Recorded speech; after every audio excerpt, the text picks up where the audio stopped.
இன்னைக்கு உங்க மைண்டை ஓபன் பண்ணி, ஆண்டவரே என் வாழ்க்கையை நீங்க ஆளுகை செய்யுங்க, நான் என்ன செய்யணும் கேளுங்க.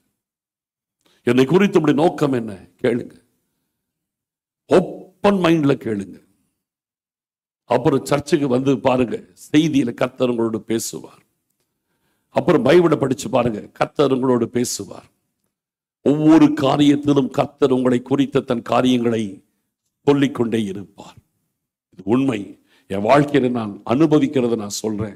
கர்த்தர் பேசுகிறவர், கர்த்தர் சொல்லுகிறவர். அவர் சொல்றதபடி செய்யும் பொழுது எல்லாம் கரெக்டா போய்கிட்டே இருக்கும். எதை எதை எப்பப்போ எப்படி செய்யணுங்கிறது எல்லாம் ஆண்டவர் கையில் இருக்கிறது. அதாவது அந்த நேரத்தில் கரெக்டாக நம்ம செய்யணும். எதையும் முந்தி கொண்டு பண்ணக்கூடாது, எதையும் பிந்தி கொண்டு போகக்கூடாது. என்ன செய்யணுன்றது ஆண்டவர்கிட்ட தெரியணும், எப்போ செய்யணுன்றது நமக்கு தெரியணும். எல்லாமே ஆண்டவர் கையில் இருக்கிறது. அவரிடத்திலே நீங்கள் பெற்றுக்கொள்ள வேண்டும். ஒவ்வொருவரும் பெற்றுக்கொள்ள முடியும், நீங்கள் பிரயாசப்பட்டால். புரியுதா? நீங்க பிரயாசப்படணும். அப்ப இதனிடத்திலே யோசுவாவை சுத்திகரித்த பிறகுதான் அவனை குறித்த தேவ திட்டங்கள் அவருக்கு வெளிப்படுத்தப்படுகிறது. இன்றைக்கு உங்களை சுத்திகரித்துக் கொள்ளுங்கள். உங்களை குறித்த தேவ திட்டத்தை அதுக்கு பிறகு ஆண்டவர் பேச ஆரம்பிப்பார். இன்னைக்கு சின்சியரா இந்த சர்வீஸ்ல முடிக்கும் போது உங்களை சுத்திகரிச்சுட்டு போங்க. அதுக்கு பிறகு ஆண்டவர் உங்களோட பேச ஆரம்பிக்கலன்னு அப்புறம் கேளுங்க. ஆண்டவர் பேசுவார். ஒவ்வொரு காரியத்தை குறித்து பேசுவார். ஆண்டவர் பேசாத ஒரு வாழ்க்கையை வாழக்கூடாது. ஆண்டவர் பேசலன்னா அது எவ்வளவு நமக்கு இழப்பு தெரியுமா? இந்த உலகத்தில் ஒரு மனுஷன் நம்மகிட்ட பேசலாம், நீங்க நேசிக்கிற ஒருத்தர் நம்மகிட்ட பேசலாம்னு நம்ம ஃபீல் பண்றோம்ல.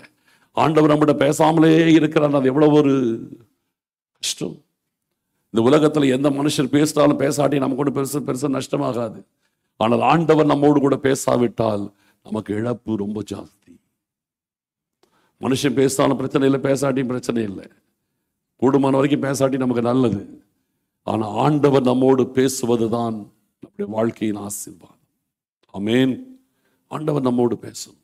எப்ப பேசுறாரு பாருங்க. சாத்தான்கிட்ட பேசி அவனை பிளாக் பண்ணிட்டாரு. அடுத்து இவரை சுத்திகரிச்சிட்டாரு. அதுக்கு பிறகுதான் பேசுறாரு. அப்படி குறித்த காரியத்தை சொல்லிட்டு 8ஆம் வசனத்தை படிப்போம் திருப்பி. இப்போதும் பிரதான ஆசாரியனாகிய யோசுவாவே, நீ கேள்.